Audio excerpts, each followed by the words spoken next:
So welcome to the last section, the diehards who are still here. As Salva already said, I will be talking about something which is a bit off topic from all the things that we've done thus far. But I'll try to hook into as many things that I've heard over the last couple of days as possible to make it sort of more actual.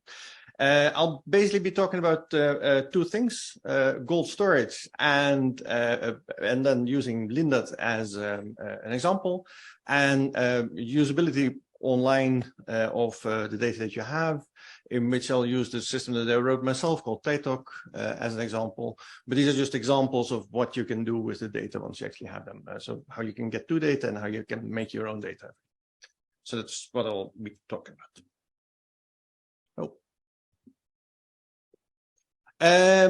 In principle, this will not be particularly interactive. I'll just be talking mostly, but there is a corpus in TEITOK that you can use to test out some things that I'm saying.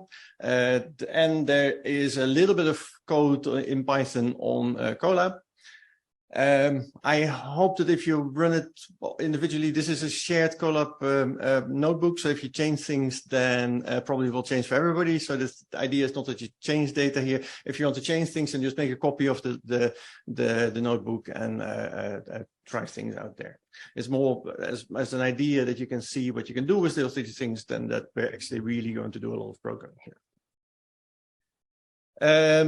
And if you want to do things in the TEITOK corpus, the login is student at CLS.infra. The login is mad23rid. With this, you can basically do anything you want in the corpus, but only during the next couple of days, because after that, I'll discontinue the login. If you want to try other things in TEITOK, then just let me know and I'll make a project where you can actually enter without messing up the data of other people. Why is it constantly not working? Corpora are very important for most things that we do in linguistics nowadays. It used not to be the case. The corpus turn is not that old in a sense. Initially, for much of linguistic research, it was also sort of ignored because you can't see any negative evidence in corpora. So people always said, yeah, that's all nice and dandy, but we can't really draw any conclusions from that. As you've seen over the last couple of days, that dramatically changed, and we now draw a lot of conclusions from corpora. But in the past, since corpora at some point became important, corpora in the past also meant that you actually had to OCR books. You had to go to a library, get books, make a copy of them, OCR them, correct them, and then make a copy of it. So making a corpus was a lot of work.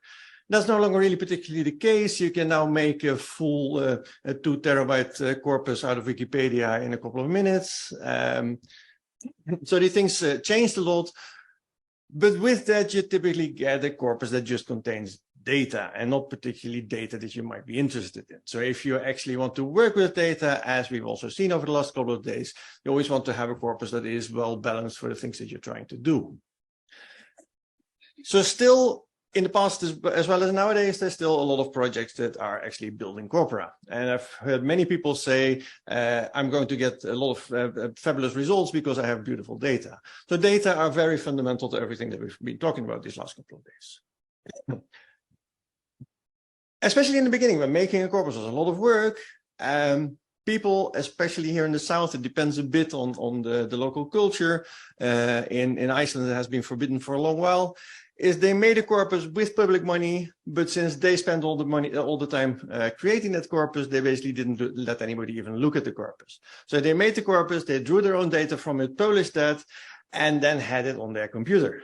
Later, people were forced to then put it online so that people could actually get access to it. But then the server got changed, and I've seen so many corpora that have been made with loads of public money that people spend months working or even years creating, and they are simply lost because they were on a computer that no longer exists.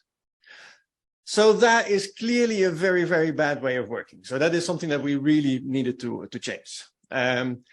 And for that, we have now basically come up with the idea of repositories, which are places where you can deposit your data for long-term storage so that the data will never get lost. So I'll first talk a bit about repositories. And then no, I actually start with fair. Because just having the data somewhere typically isn't particularly useful, because all of that is data that was on your computer. You know exactly what is in there, but nobody else can make any sense of any of the data that's in there. So this is where people came up with the idea of FAIR. FAIR stands for findable, accessible, interoperable, and reusable.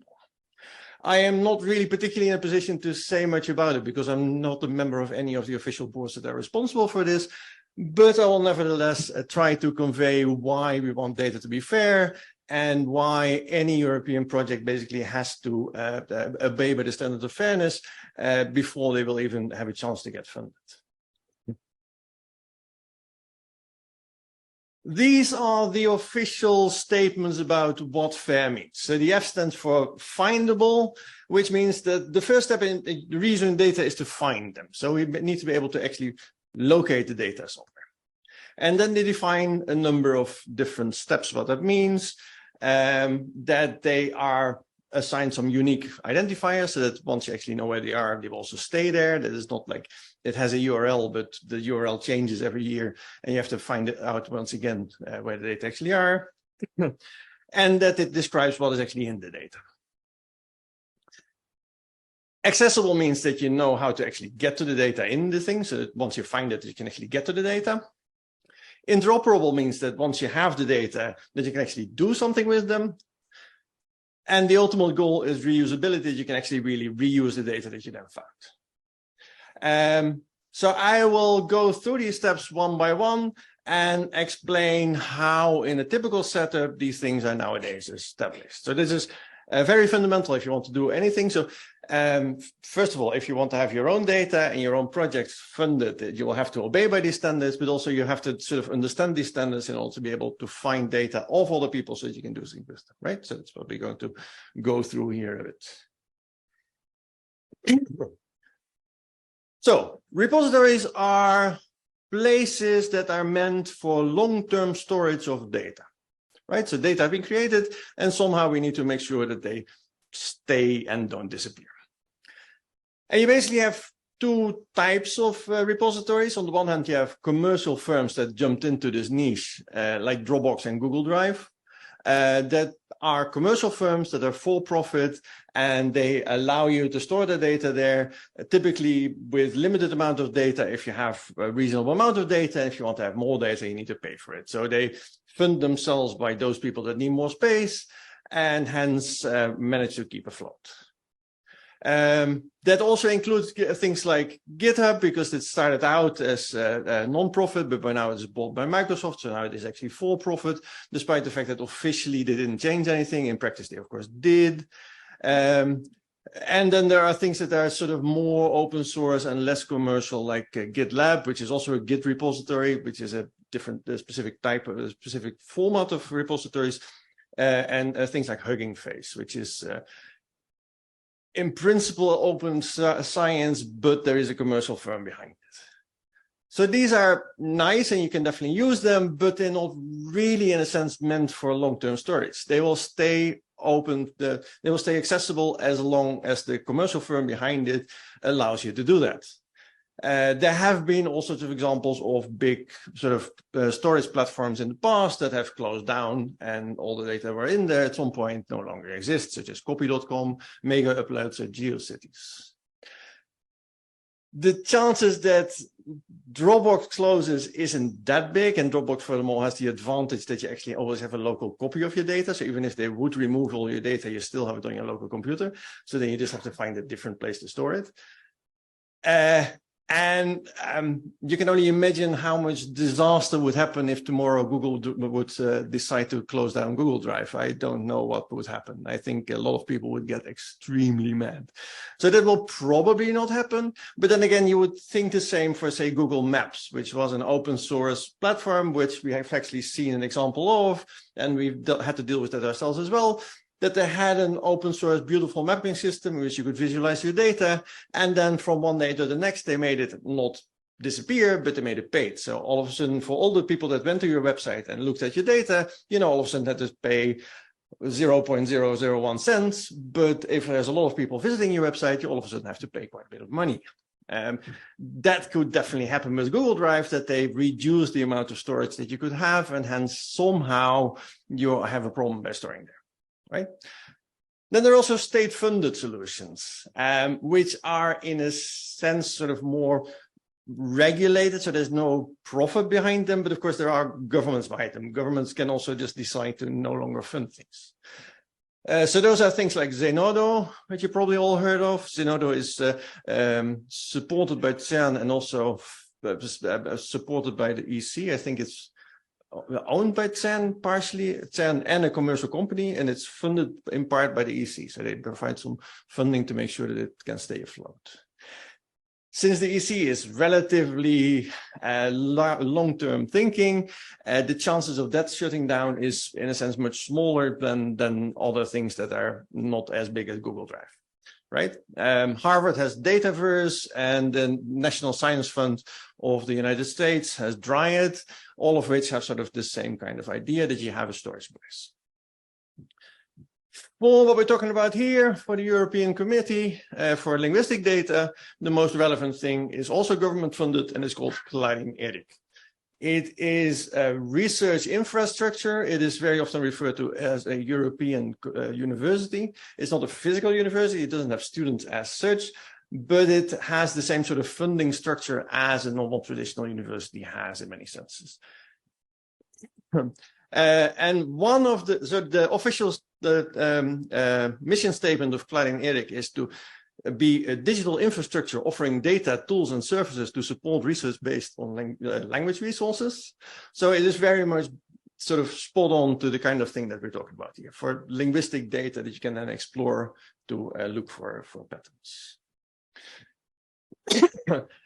And CLS INFRA doesn't itself provide a repository. It rather has data endpoints in all the member countries, or at least not in all the member countries, I think, but in many of the member countries, there are data endpoints, such as the IDS in Mannheim in Germany, the Tax Lab in Oslo in Norway, and what I'm going to talk here about is LINDAT in Prague in the Czech Republic.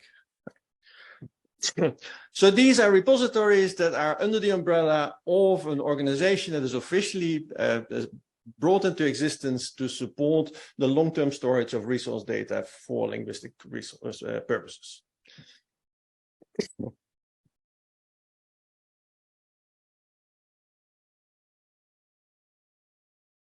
So what does LINDAT look like? The LINDAT repository. LINDAT is a research institute where I happen to work. And their repository looks like this. So this is the landing site of the repository where you have records of the data that they have in the repository. And in principle, their primary goal is to support resource data for the Czech language or that were created within the Czech Republic. But in principle, any data will be happily hosted as long as they're relevant for linguistic data and open enough to actually be reusable. How does LINDAT make data findable? Well, it's very simple. First of all, it has keywords associated with all the data. So they have sort of indexed them according to different criteria so that you can more easily find your data. So you see here on the, I just should use the mouse, you see here on the left hand that you can search by author, by subject, by rights, whether they're public or restricted or semi-restricted, which language they're in, what kind of data they are. I can't make them drop down here because this is an image. So there are corpora in there, but also spoken data and tools and other kind of things. So you can search by the kind of things that you have. And then whether they actually are just records or whether they also really contain the data themselves. So the idea behind the repository is that it really harvests data, provides long-term storage on data infrastructure in Prague. But there are cases in which there are data that are stored elsewhere and that for some reason can't be deposited as well on the LINDAT repository. So there are also records that don't actually contain the data, but somehow the data are available enough to really include them in the repository. And then this is a record of a specific resource. So you see here that it has a title, very important for data since, like I said, data are very difficult to make. So it is a long time to actually make a corpus that is well done. So it always provides as the very first at the entrance here, a citation for it. So if you use the data, you're always asked, please use this citation. And then you can export it in different formats so that you can easily include it in your paper that makes use of the data. It then provides a long-term URL using handle. So handle is meant to provide a link to something where that link doesn't change, even if you put the data on a different server, if the URL itself would actually change. So it's basically just an alias for something else. And if the something else changes, then but the alias always will stay the same. So even if the data would move to a different server, to a different God knows what, the handle will always stay the same. So that you can always use this unique URL to refer to this data. It typically refers to a website where the project is actually located, so you can find the original with the description. It says things like what kind of data it is, which languages are in there. It gives a small description of the data so that you have an idea as to what kind of data are in there.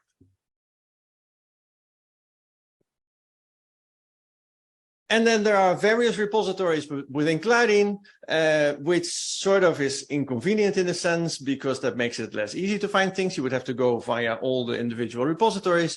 So that's why Clarin also has the Virtual Language Observatory, which aggregates all the data from all the repositories so that you can also go to the Virtual Language Observatory and there look for the data, and then you find data that are in any of the data endpoints within the Clarin infrastructure. Right? It also makes the data accessible. That's that's obvious. So the data are in there. So on the bottom of the record, so this is the same screen as we saw before, but then the bottom of the thing that you should have to scroll down to. It tells you which are the files that are actually in the repository. It can be one, it can be multiple. It typically consists of a bunch of zip files of different types. And then it provides a link as to how you can download these, right? So the accessibility is. Sometimes the data are, for whatever reason, not under a completely open license. So that might be for privacy reasons. It might be for...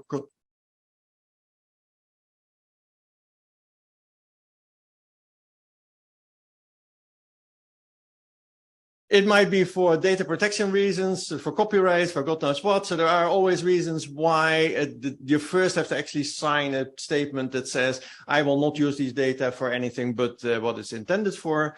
That is very often because the data involve data from students that have to have signed a declaration that says my data will be accessible for these purposes. So you have to then say, I will only use it for these purposes because otherwise you wouldn't be able to use these data. And then you can use your single sign-on from your university to get to sign this, and then you can get to the data anyway. So it also takes care of cases in which you have to first sign some sort of agreement. There are even cases in which you will then actually receive an email because somebody has to actually look at whether you are eligible for the data. But typically, being a member of the university infrastructure is sufficient to get access to the data automatically. So one of the two scripts that I put on Colab shows how to get the data out of one of these things. There's some comments in the code. This is the actual code, but the Colab contains slightly more explanation. So it is very easy. You just open the link. You extract all the zip files that are in there, and then, for instance, you read the results into a Panda and then get all the sentences into a file that you can then use for any of the purposes that we've seen today. So you get a Panda that you can get the text out of and then use Stylo or whatever you want on it, or the visualization tools that we've seen this morning. So that is rather easy once you actually have the URL. The URL makes it very easy to get to the data. And once you have the data, you can do whatever you want with it, right?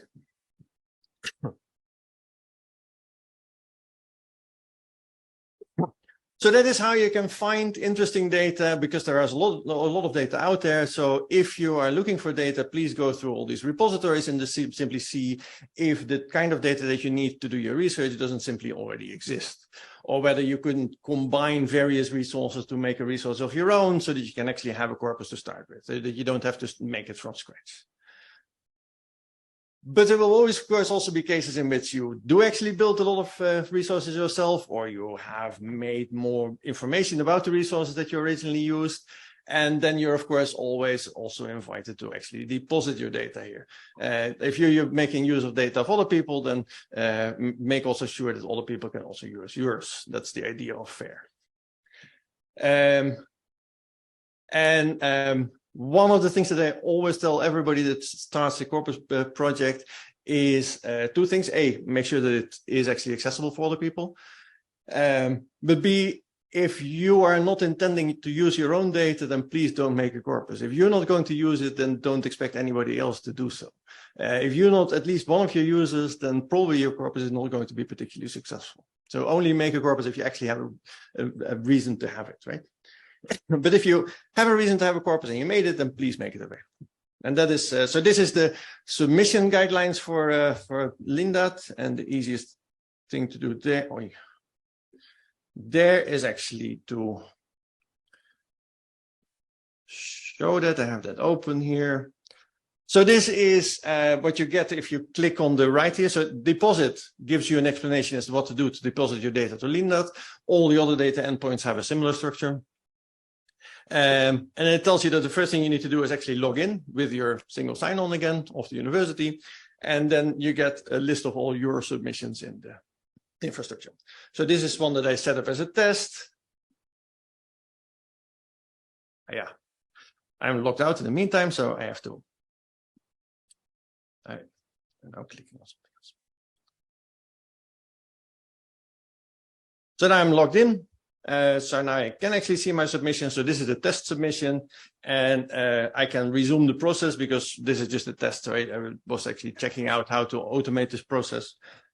And then you're asked things like the title, the URL of the thing, what date it was created. Then in the next step, you're asked who was involved in it so that they can actually make the citation. So currently the citation just looks like this. No, the citation isn't shown yet. The citation is shown later. So they reserve a handle for you. So you already have a unique URL that you will be able to use in the future.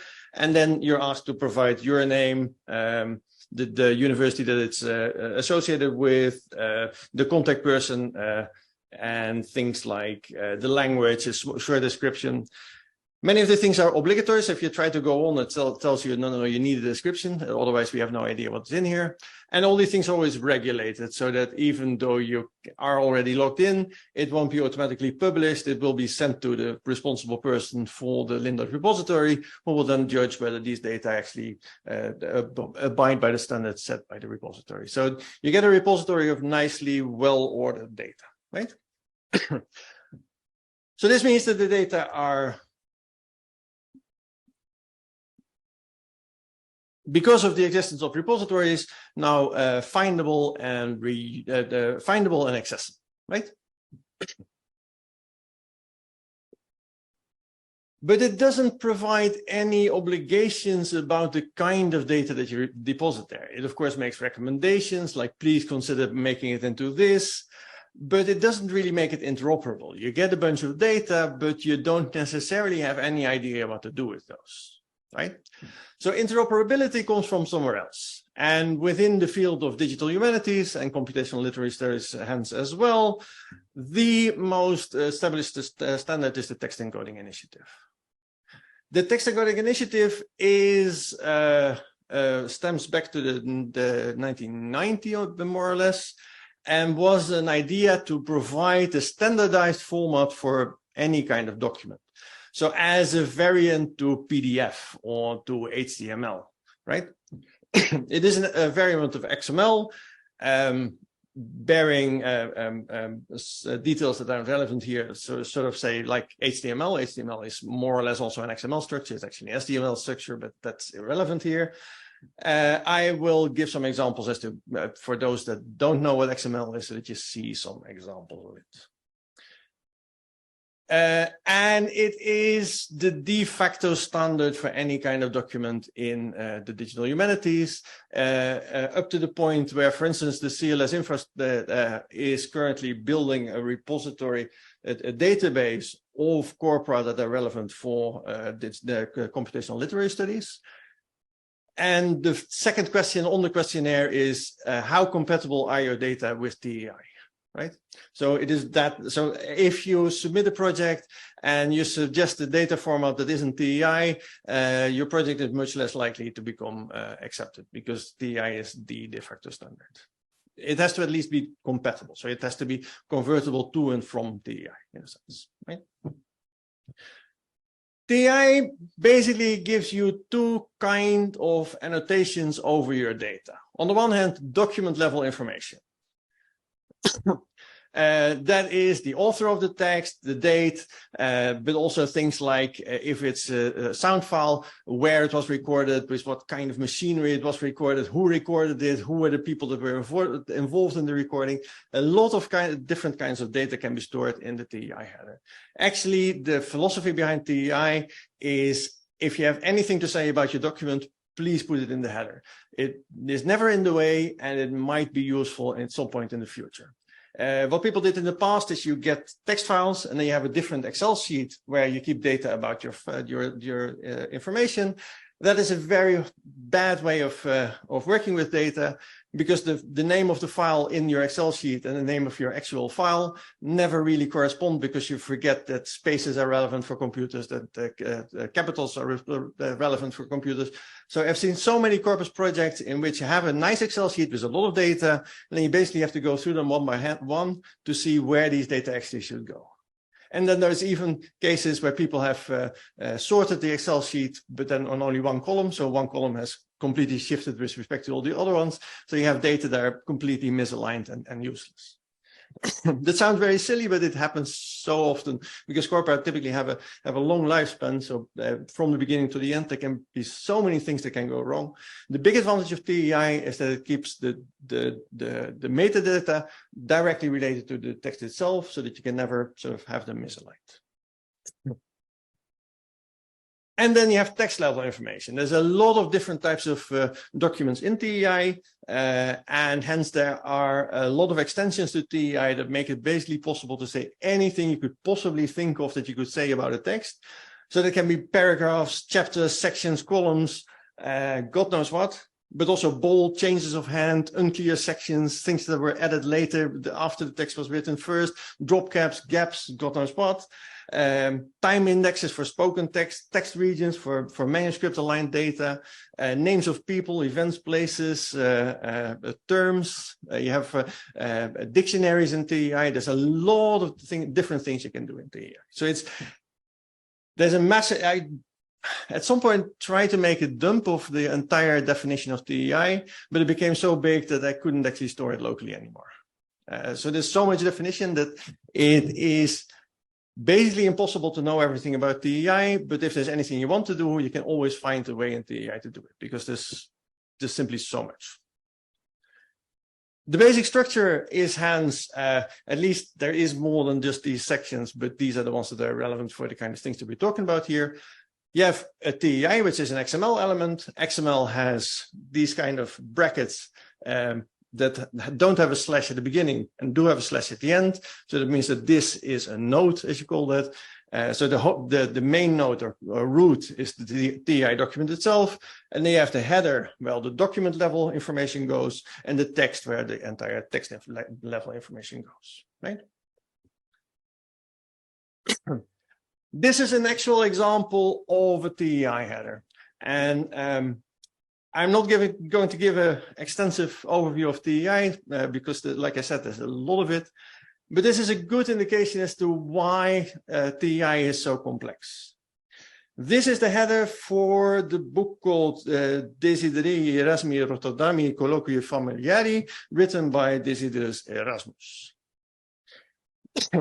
So it has a title, it has a subtitle, and then we have some information about Erasmus. Actually, this isn't done in the most TEI way possible. It says Erasmus Desiderius D 1533. There is, of course, a specific field where you can actually store when he died, rather than just making an abbreviation for it that is human readable but not computer readable. So this is not the ideal header, but it works. So Erasmus died in 1536. What is the date of the document? Well, here we have a date. This is 2002. 2002 is when this digital document was created. So the TEI version of this document was created in 2002. This version comes from an edition of the book that was published by Sumptibus Otonis Holze in Lipsia. I have no idea where that is.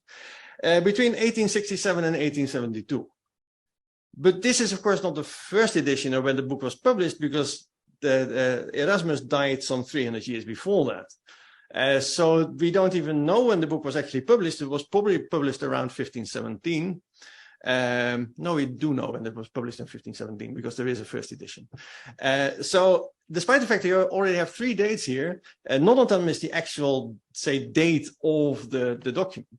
So especially if you work with older document, there isn't never one date. So in a library, you typically find one date associated with the work.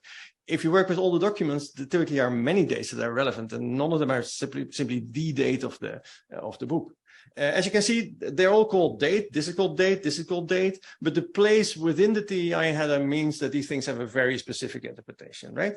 So this date is the date of the moment it was printed. The print edition is this, and there's a lot of information about the print, whereas this date is the date of this particular file. It also tells things like so you typically have the languages written in, but this particular book is in part in Latin and in part in Greek. So it isn't just one language, there are actually at least 2 languages in here. You can also say that 70% of the book is in Latin and 30% of it is in Greek. So you can be very precise about everything that you say. So this is a very short extract of this TEI header. I've seen TEI headers that were way longer than the actual document itself. So there can be many, many megabytes of data that you actually have in the header. So the data about the project it is in, the person that was responsible for it. There's a lot of data you can possibly put in there. Because of the way XML works, I can always add more notes. And that doesn't mean that any of the notes that are already in there have a different meaning. Opposite to, say, an Excel spreadsheet. If I add a column to an Excel spreadsheet, then the 5th column all of a sudden means something different. So I can't just arbitrarily add columns without changing my data. In XML, you can do that. That's why they call it graceful degrading. So you can miss data without any of the tools that are using the data breaking, right? So if TEITOK reads the XML document and you add a lot more metadata, that doesn't in any way impose it from not being able to work with the data anymore. And this is an example of a bit of text in the TEI, and then you see that you can mark paragraphs, bits of headers, graphics, things that are highlighted in one way or another. You can also specify how they were highlighted, whether they were underlined or in boldface or in God knows what. A question. TEITOK is fully TEI based, which means that I've dealt with this question a lot. And so one of the questions for TEITOK is always, how do I get data in there? There isn't one single way. A lot of people, TEI edits always say, no, you should write this all by hand without any kind of tools and just use a text editor to write. Well, they use Oxygen, which is an editor that makes it slightly more easy to write these things. But you can also take subtitle files and convert them to TEI, or you can take the transcribers, which we talked about, do things in there. That gives you a page XML file. There's a convert from page XML to TEI. So there's a lot of different ways to get data into TEI. There are converters from HTML to TEI. You can basically convert any kind of document you want into TEI because it's a standard, and hence there's a lot of conversion tools that can create things in and from. So the big difference between this and what we saw yesterday, the thing with the curly brackets, is XML is a formal language. So you can't just write things and then forget the end tag. So if I put a head here, but I forget this end of head, it will simply say, no, this is no longer XML. That doesn't work if you use curly brackets. So if you use curly brackets, that kind of notation, then you can typically not actually converted to TEI because people will have forgotten the brackets. So there is no formal interpretation of the source data. So those kind of data you always have to convert yourself or make them yourself or do something with that yourself. So it depends very much on the kind of source data that you have, how you get the data. But since it's just a standard, there's so many different platforms that either already work in TEI or export things to TEI or export to a format that you can convert to TEI that you can get it in there. The person that was giving the last session yesterday made a lot of his documents in Transcribus, gets a page XML document, which in principle creates a TEI XML document, but without any semantic markup. So all the semantic markup you have to, in that case, add yourself. So where are the paragraphs, where are the headers, but all the positioning information is done by the system. So it depends very much on the kind of source data that you start from. So this is the end product. How you get to the end product is a very different issue.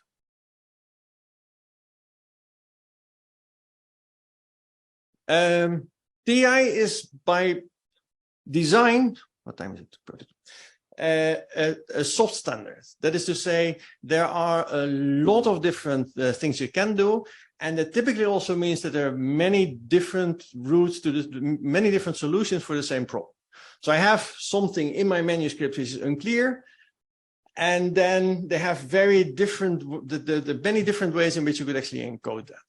In this particular case that I'm citing here, those differences are actually meaningful, but not always. So sometimes you can use two different solutions for exactly the same situation in your text.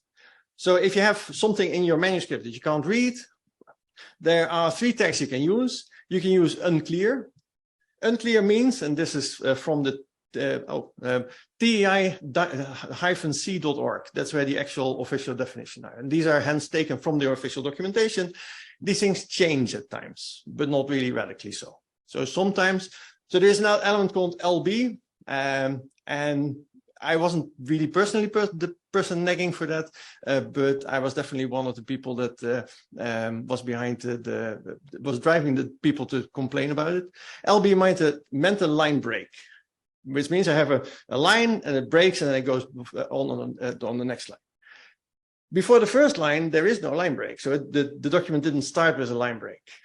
So now they changed the definition. It is no longer a line break. It is now a line beginning. So also before the first line, you put an LB so that you can say things about the line, even for the very first line. Before that, so sometimes they change definitions, but that is rare. And they are always so that they're backwards compatible with things that were said before, in principle. So unclear, as you can say, unclear contains a word, phrase, or passage which cannot be transcribed with certainty because it is illegible. But we have obviously transcribed it because otherwise we couldn't put an unclear around it. So we see something, but we can't say with certainty that we read it correctly. In our interpretation, it typically means you see something, you think you can read it because otherwise you wouldn't have transcribed it, but what you think you can read doesn't make sense in that context, right? So it looks like a word, but it can't be that one. It has to be something different, right? So that's why we use unclear. You can also make it a gap, which means here there was a word, but I'm not going to transcribe it because I have no idea what it says, right? And then you can also give a reason why it is illegible. There was a whole part of the page burned out, so we simply don't have the text or God knows what. And then you can also use supplied. So I, from other sources or from guessing, know what it should say, but that is not what I can read in the text, right? So in that case, you use supplied. So in that case, you say this isn't actually here, or at least I can't certainly say that it's here, but this is what I think it should be, so this is what I supply or supply from somewhere else. And they typically also give a source where you get the data from and God knows. So this is a clear indication as to how fine-grained TEI can become. So if you see any kind of thing as simple as I can't read this word, there are very different ways of treating something as simple as that. So it's a very powerful system, and you can do basically anything you can possibly think of. And then so now back to where I was starting from. So once we have a repository that makes my data findable and accessible, I have something which makes it interoperable. Reusability is basically for free, right? So once all these steps are done, my data are reusable. I can download them. I know what they mean, so I can reuse them. So that means that I can create a new corpus by combining existing ones, after which I typically have to harmonize the data because they won't all have the same encoding or not all have the same metadata. So I have to do things to actually combine them properly. But it's in principle, relatively easy to do so. And then I can exploit that for new resource. Or I can take repository data, say, for instance, somebody transcribed the sonnets of Shakespeare because they simply want the text, but then you, for your data, actually want them to be metrically analyzed with Ratamplan. So you download the data. You have to then make sure that the data are actually under the right license, because you can never make them accessible after you use them in a more open license than you started with. If you enrich data, you can only make them less accessible than they used to be, never more accessible. But you can then annotate the data with whatever you want to do, say with metrical information, and then redeposit the data as a new data source, right? So I can enrich the data. So all my research that I do, as long as I embed the data in the original, I can now actually have a richer resource that you can deposit, right? So those are typically the pre-steps that you do to actually mine your data for the kind of beautiful graphs that you want to end up with. But all the enrichment that you do, for instance, by putting in all the names or doing all sorts of other analyses, those might be relevant for other people as well. So very often enrichment of data makes the data more usable, right? Not only for you, but also for other people. So even if you do use existing data and you enrich them, you're still very much encouraged to redeposit them as a new resource, or simply contact the original author and change the original data. But,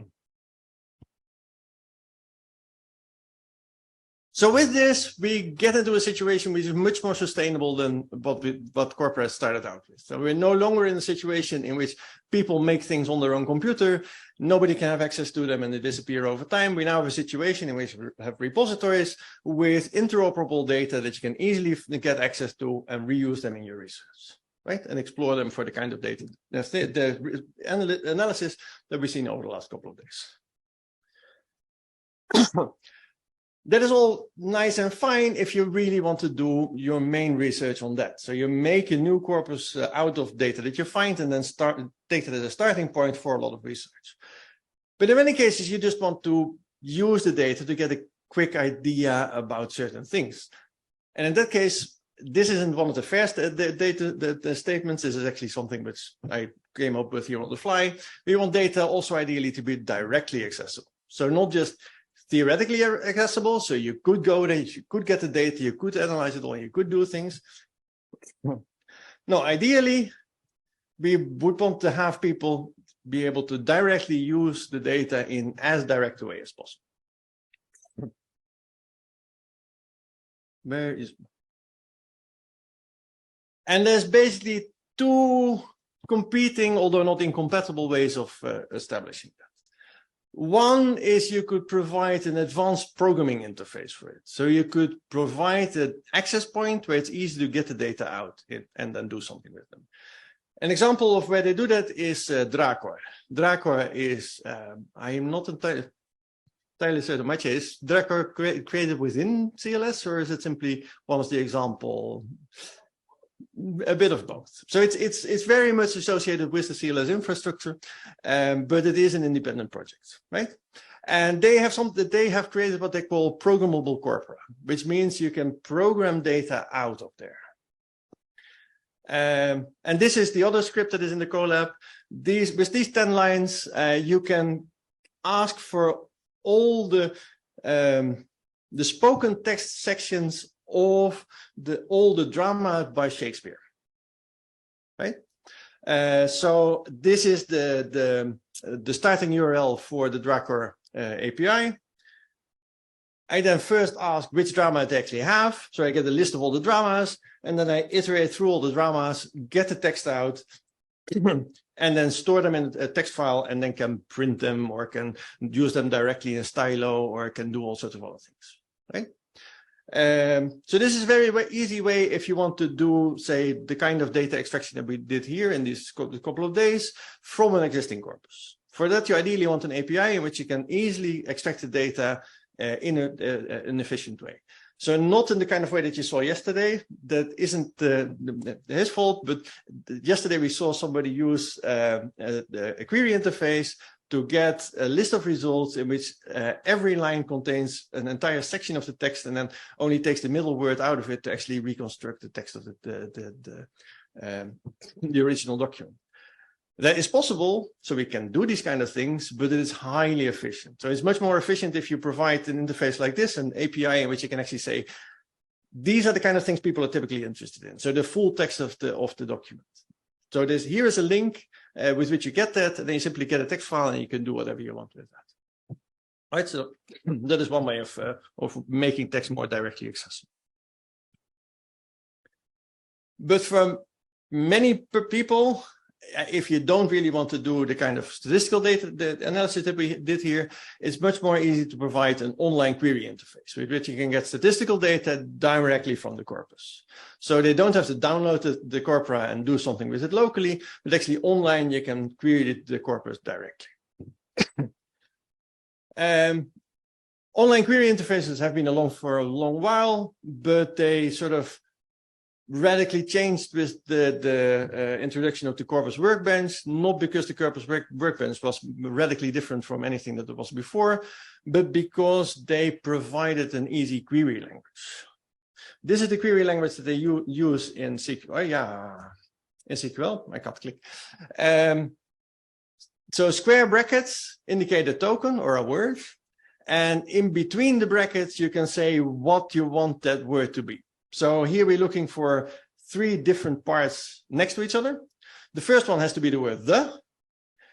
Then we want adjectives, but we don't just want any adjectives. We want 2 or more adjectives. So we want at least 2 adjectives. And then we want a noun.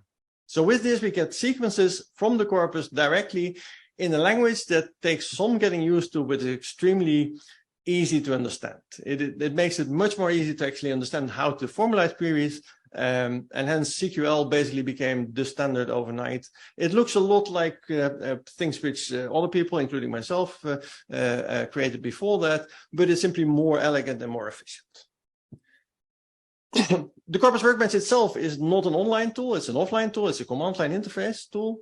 But there are a lot of online tools that do use the Corpus Workbench, such as CQP Web, which is sort of integrated with CQP. It's the Corpus Workbench itself is made by the same people, but also Corp, which is done by the Spraakbanken in Sweden. Yeah, I think so.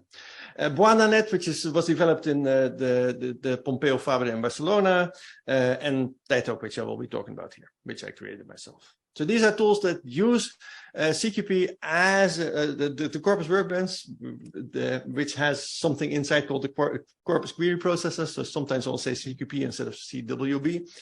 These are the same thing in a sense. So they make use of that. Oh, and the interface that you saw yesterday of Osta also uses CQP behind the scenes. You don't see it, but if you make an error, it says CQP error. The query doesn't compile. And not only do a lot of people use the Corpus Workbench, but basically every other online query interface uses the same query language. So the Corpus query language, which comes from the Corpus Workbench, is also used, for instance, in the sketch engine and in context, which use Manatee, which was developed in Brno. So it's a very different engine, but the query language is the same. Black Lab, which was developed by the Instituut Nederlandse Taal in Leiden, uses Lucene behind the scenes, but nevertheless to query it, you use the same query language. So there's a lot of different things which take this query language, then convert it to whatever they need to do to get the data out of their local thing. So also from the ExistDB, which is one of the most popular XML databases, you have a converter from SQL to XQuery, which you can then run in. There's obviously training material. And there are small variations, but the base idea is the same. So if you use a different tool that doesn't use the Corpus Query Processor, but uses Manatee, there are certain things that work differently, but the base idea is the same.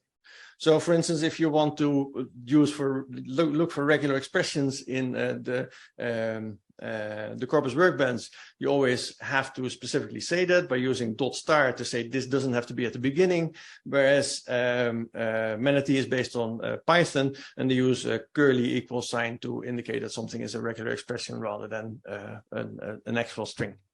So there are small variations, but the base idea is the same. And on top of that, there are a lot of related languages that aren't sequence-based, but say query languages in which you can look for things that are related to each other. So a verb and the arguments it has, that basically use SQL, but then with variations so that it actually becomes capable of not searching for sequences of words, but for ordered structures of words, right? So I can look for the verb, for all the subjects of the verb to eat automatically.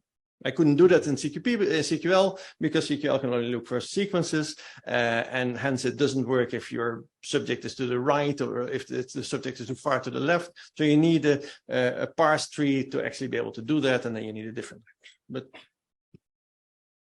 So this is an example of context, which I mentioned, using hence Manatee, built in Brno. Context is built by our institute together with the Corpus Institute also in Prague. And this is the result of the query that I said before. So this is the word the followed by at least 2 adjectives and then a noun. Right? This only works in English because we use the word the, so it only works for languages that have the word the. But if you replace the word the or simply make it a determiner, it will work for any language that is using the same kind of structures. So, for instance, for any of the languages, and there are, I think, by now 133 languages in the Universal Dependency Tree Bank, you can search in all of these languages in exactly the same way, as long as you don't use words. So the query process is exactly the same in all of these 133 languages. So if you have a language for which there aren't a lot of resource data available, you can go to the Universal Dependency Tree Banks project and get data for your language. And of course, you can't just get the results, but you can also do frequency lists. So in this case, we give the frequency of the queries here by the section that they're in. So the ID of this section, because this is only one document, so you can't do it by document, but this is a section ID because this comes from the Thomas of Aquino Summa Theologica. So it's one book, so the book is always the same, but this is the section that it appears in. So there are 3 occurrences in book 2, part 2, question 17, argument 6, answer 6, argument 1. But you can, of course, do some frequencies by anything. Now on to TEITOK. I don't have that much time left anymore. TEITOK is a query interface like the ones that we've seen before, but it is slightly more than just a query interface. It is an online interface for developing corpora and making them available. It is fully TEI based, which means that all the documents behind the scenes are all done in TEI. Although not pure TEI always, because there are slight deviations. Wherever possible, it sticks to TEI, but there are cases where it deviates for pragmatic reasons. You can always convert that back to full TEI so that you have fully interoperable data, but the data that TEITOK uses on the server aren't pure TEI, they are slight deviations. And all annotation is always done directly over TEI files in TEITOK. It is a multi-purpose platform, which means that, as I said, there's a lot of different things you can do in TEI, and it tries to make it possible to work with as rich a range of TEI documents as possible. And it is what we use at LINDAT to make as many of the data in the repository, say, directly accessible in the way that I mentioned before. For all those data that don't have an online query interface, we try to make a TEITOK corpus out of them so that you can have access to them. It provides an API. I was intending to actually use that in the Python as well, but as you can see, it's an empty section in Colab because I will simply not have time to actually get into that. So there is an API, but I will not be talking about that today. But the API works a bit in the same sense as the API that we saw for Draco works. So you can ask the system to give you all the utterances in Shakespeare, and then it will give you the format in whatever data format you provide. So you can get it as plain text or as TEI or as a different number of other files. And it is programmable in a more heavy sense than Draco is, because you can also annotate data in TEITOK using the API. So you can get the data out of there, provide new annotations, and upload the data so that you get a more annotated corpus without having to use the interface. The way TEITOK works is you create a project either on your local installation or on one of the servers where TEITOK is already installed. And then you start uploading TEI documents to the server, but you can also, so you can either convert them locally into TEI and then upload them, or you can upload them in a different format and then it will get converted on the fly. So there's a number of standardized formats for speech, OCR, and God knows what, which will get converted automatically by the system if you ask it to. The system was created for a European project called Postscriptum, which was a collection of Portuguese and Spanish handwritten letters that they found attached to legal documents. Normally, private letters actually get discarded, but these were letters that were part of an official legal process, so they were stored.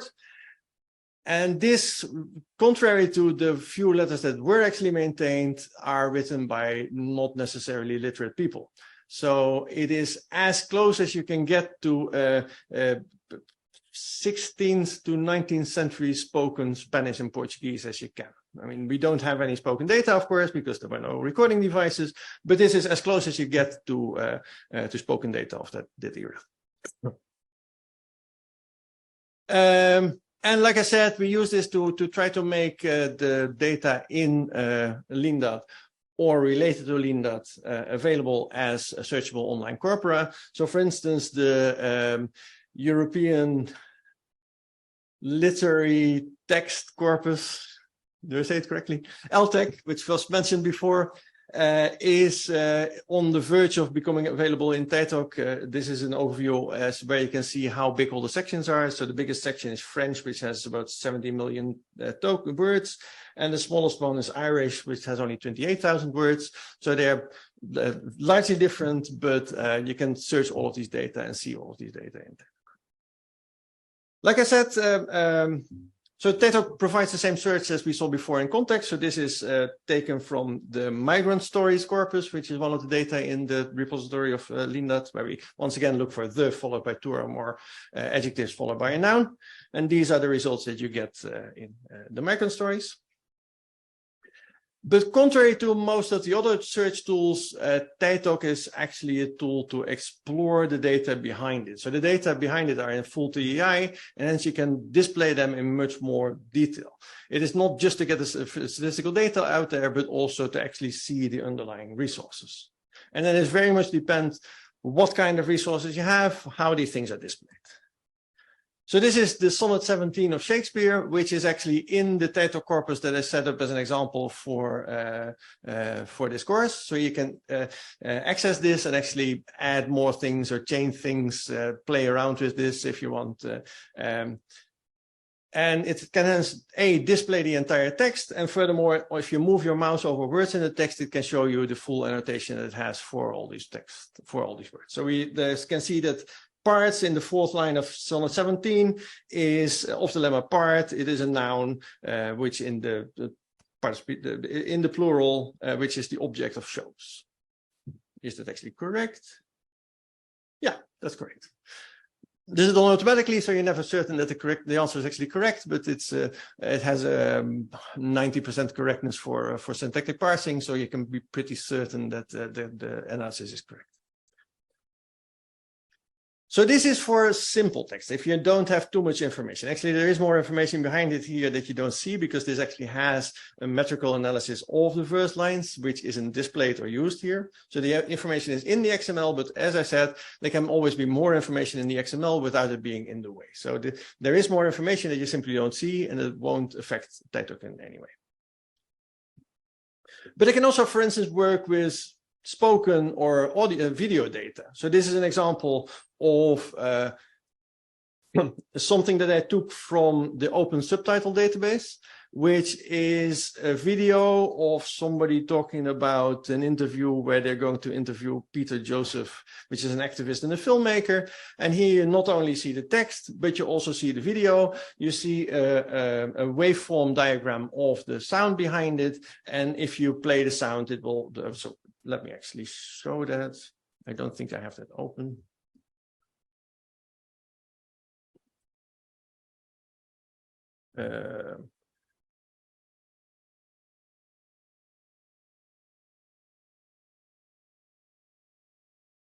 So here you see the interface, and if I start playing the sound is off, so you don't actually hear it, but you see that it's probably playing the sound. The video is running along, and you see which bit of the text is actually being spoken, right? So if you have spoken data and you want to actually listen to the original because you think that something is wrong in the transcription, you can always go back to the original and listen to it or see what he's actually saying.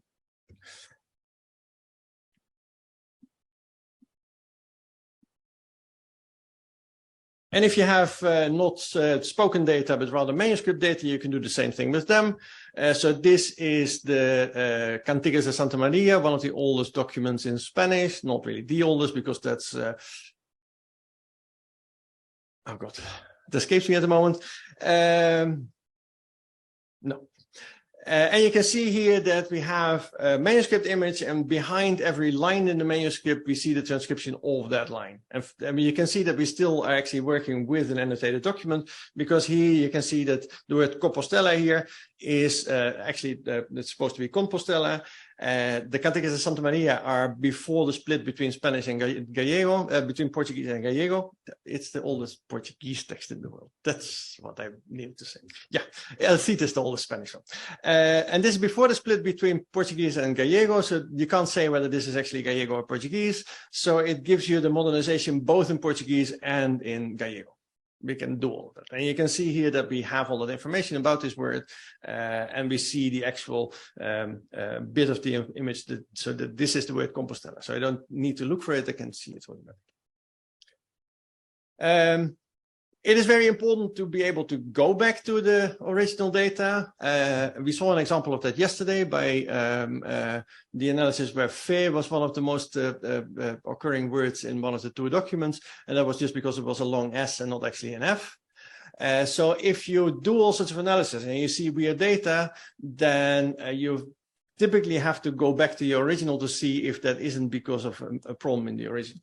I have an example of that here, which we use quite often. One of the grammatical changes in Spanish is called dequeísmo, where the form deque drops the de, so it is ver que and not ver deque, to see that and not to see the that of that. So the of and of that gets dropped in many verbs, but not on all of them, and you call it dequeísmo. So they do a lot of analysis in old text to see where and when and how the de got dropped in Spain, right? And then all of a sudden there is a point on the map where it wasn't supposed to be. Like, no, there's not supposed to be dequeísmo in this region yet. So you say, oh no, it appeared earlier than we thought. But then if you look at the original, you see that it's somebody that wrote ignorantia que, and then realized, no shit, the new rule says that you actually have to write deque. So he writes de above the line. And then somebody decided to put that de simply as a part of the text rather than something else. It is marked in TEI, so we can see that it's, so that's why you see it here in blue in the result, right? So you see immediately that it was added, and then you can look at the original the image to see, like, no, so this is not really an example. This is simply somebody that is aware of the fact that the rules are changing, but doesn't really use it yet himself, right? So this is somebody uncertain about what to do. So that's why it's very often important, especially if you work with smaller or older data, that there are very often cases in your source that simply were wrongly transcribed or done in a weird way. And this allows you to always go back to the original so you can actually check whether that wasn't the case. This is an example of something else you can do. This is from a project done with students from another European project called 4EU. where they are using transcribus to transcribe letters to and from André Maison, who is a French slavist living in Paris.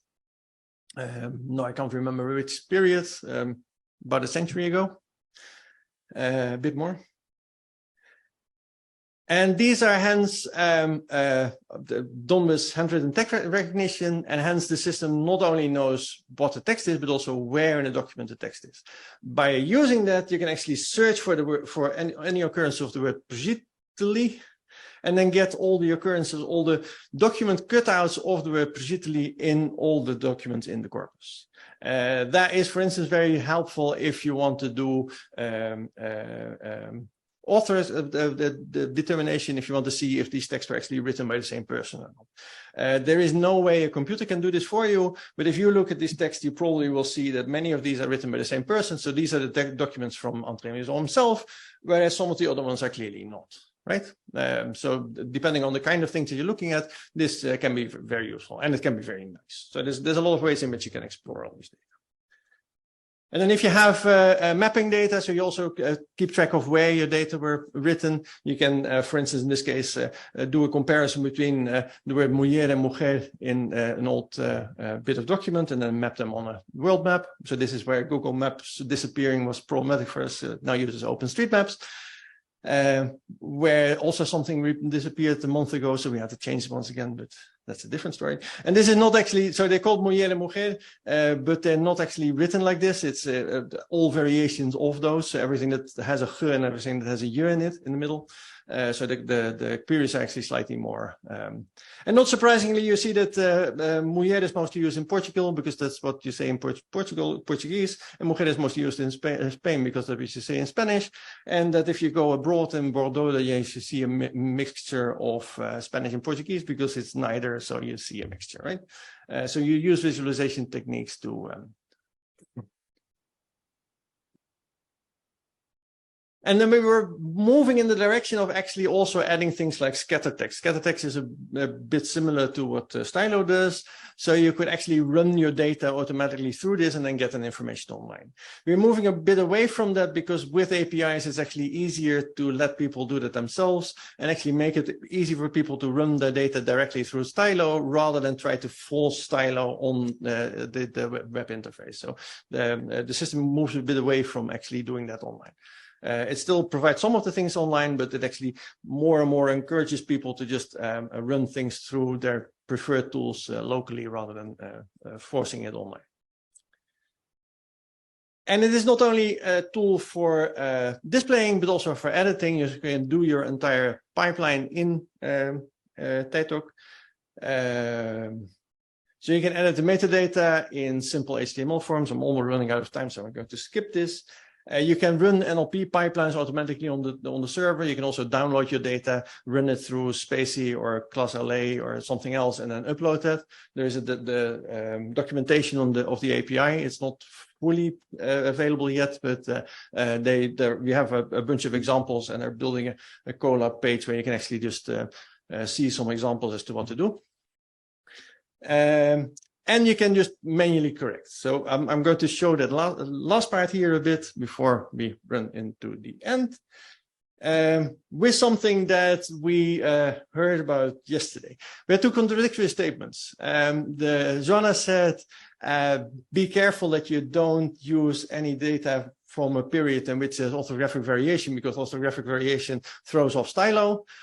Whereas we, after that, saw somebody that actually does use it on data that are not orthographically normalized, and they've shown that it actually works. So whether or not orthographic variation has an impact on Stylo is an open question, and people are very bad at having intuition about statistics. A nice example of that is part of speech tagging. Part of speech tagging is the automatic process of assigning part of speech tags to words. So you think the less tags we have, the easier it is for the computer, so the better it will be, right? Take the extreme version in which we just say that it's a word. If we say that everything is a word, we'll always be correct. So the less tags means better performance. But that's not necessarily true. So if you have an example like cuando la rueda se desinfla, when the tire deflates, cuando could be a conjunction or a pronoun, a WH pronoun. La can be a number of things, a noun, a clitic, but most likely a determiner. Reda can be a verb or a noun, and se is a pronoun, and desinfla is a verb. So despite the fact that there's various options, it has a very clear interpretation, despite the fact that you could come up with an interpretation like mi hijo tenía una pelota, pero cuando la rueda se desinfla.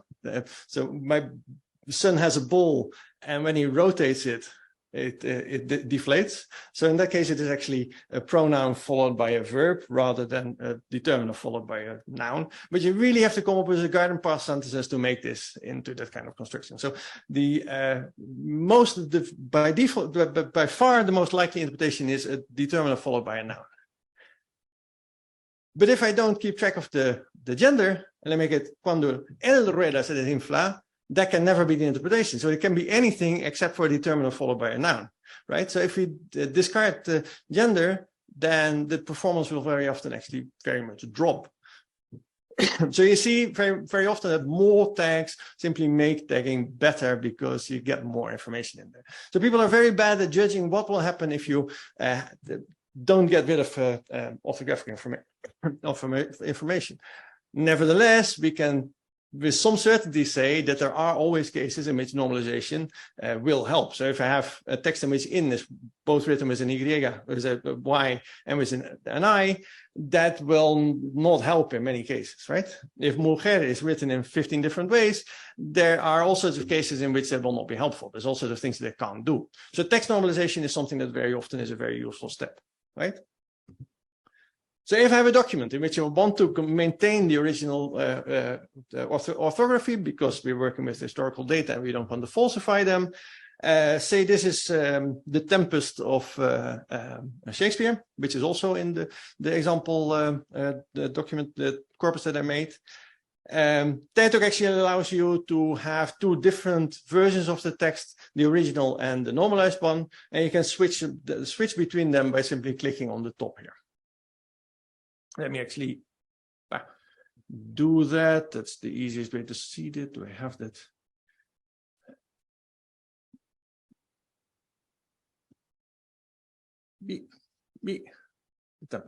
There's also the people that have been editing things. So this is the original document. I can simply click on this and then I see the normalized document. And it's very easy to do this because you immediately see the end result. So if you see that the word speaker here is still not written correctly, it should actually have been speak. And I can correct it very easily by just clicking on it, saying that the regularized version is actually speak. And then my normalized version will now be more correct. So it provides an easy way of providing a normalized version of your documents without throwing any of the original information away. And hence you can enrich your data in that way. So you can have your data normalized without destroying your original, and then have your statistical data run on slightly more harmonized data, which might not be necessary. As we see yesterday, it doesn't necessarily make your results better, but there are always cases in which it will make the results better, right? So it is always a good thing to do, at least to give you the option to compare things.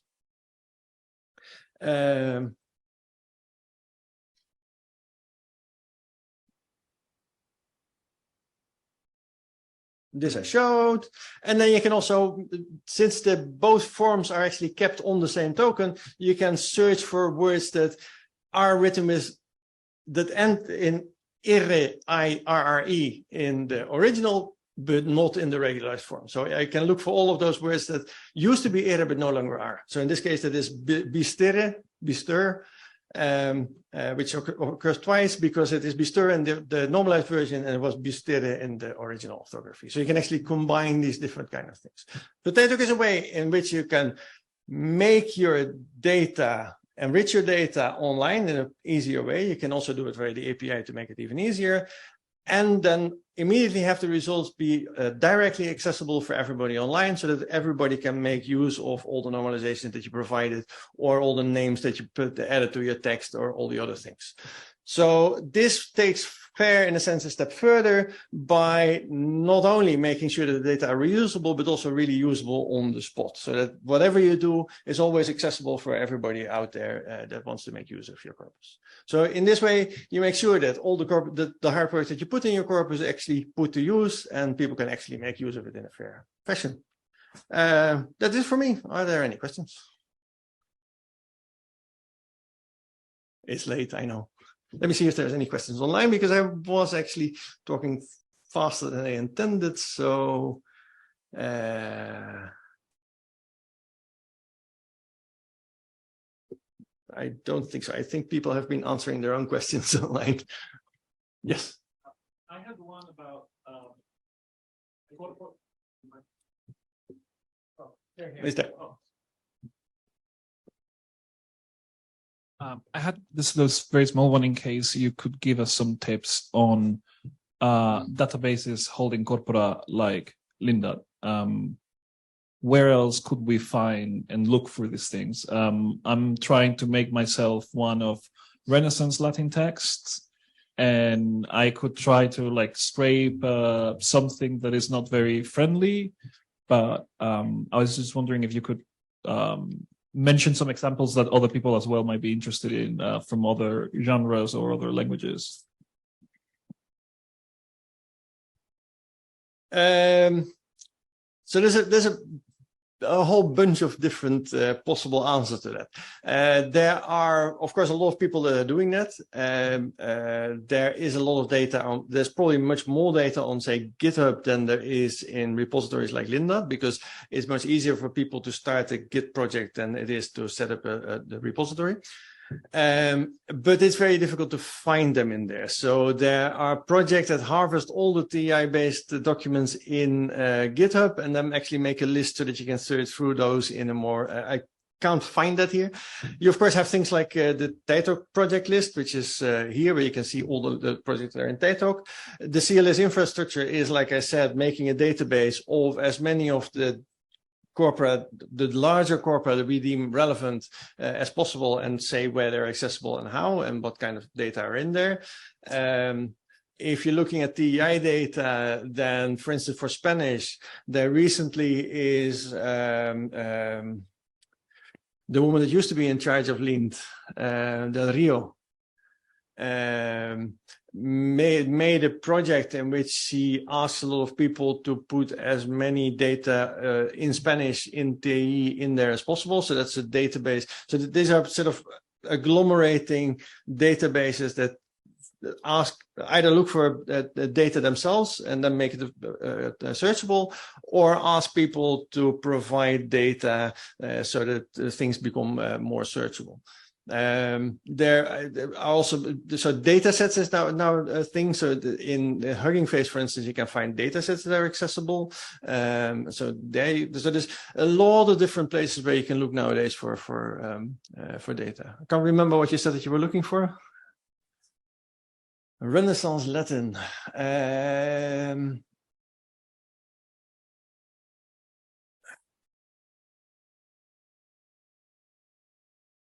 I can't remember any recent project on that. So things like BitterCap are where those kind of data used to be, at least, but that's quite old. I don't think that that's really maintained much nowadays anymore.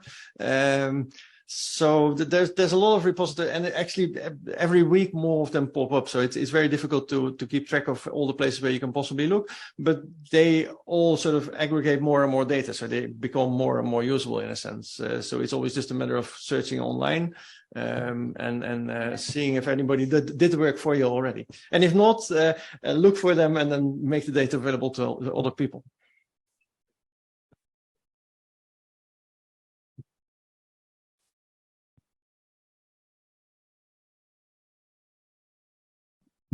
Thank you very much. And the tools that you showed seem fantastic. I'm thinking about building a corpus, and at my present stage, I'm just seeing a lot of very interesting tools, and I'm trying to figure out what the ecology is like, because there's so many things to absorb. So that will take some time. But my question is relating to the fact that I have an anxiety about sustainability. And I've seen over the past 20 years, lots of resources appear and then disappear after a number of years. So if I'm building a corpus, I want to, on the one hand, ensure its long-term survival. On the other hand, I want to use tools that are currently in development, but then I don't know what the duration of those tools' availability will be. Yeah. So would you make any general comments about how to use the most recent tools, things that are still in development, but also ensure a corpus's long-term sustainability? Well, the long-term cost, the sustainability of the corpus is in principle assured by the FAIR principles that as long as you make sure that all your data are converted into TEI, even if the tools that you built them with disappear, the data are still accessible and you can use them with any other tool in principle. There's always hindrances there, so it's never as easy as it sounds, but it's relatively trivial and straightforward, right? So so the migrant stories corpus is a corpus, or the LTEC corpus are examples of corpora that exist out there, and I built the TEITOK corpus out of them, whereas they were not built in TEITOK. So as long as they're interoperable, moving things from one tool to another is never that hard. And that's also why TEITOK, for instance, uses the AI as its standard, because that means that even if it's very flatteringly called the bus factor of a tool, how many people have to get under a bus before the tool stops being developed. And unfortunately, for something like TEITOK, the bus factor is 1. So there are commercial firms like Sketch Engine that are funding themselves, so the bus factor tends to be a bit higher. The bus factor used to be Adam Kilgariff, but he didn't get under a bus, fortunately, but he did unfortunately die of other reasons. And nevertheless, Sketch Engine is still around, so that helps, but it typically also means that you have to pay to use them.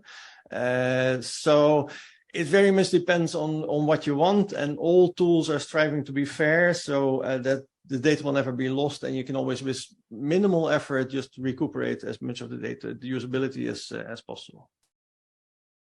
And that's also why TEITOK, for instance, not only keeps it in TEITOK, but also exports it to CQP and to context and other tools, so that it's in various places, and if one of them disappears, then the other ones are still accessible. And once again, there, the Virtual Language Observatory helps, because it also lists not only the resources, but also the tools. So you can simply look at which tools are available for which languages and which purposes. It tries to help you in that. And CLS is also for that, trying to make a chart diagram of for what purpose, which tools are currently the most up-to-date and recommendable.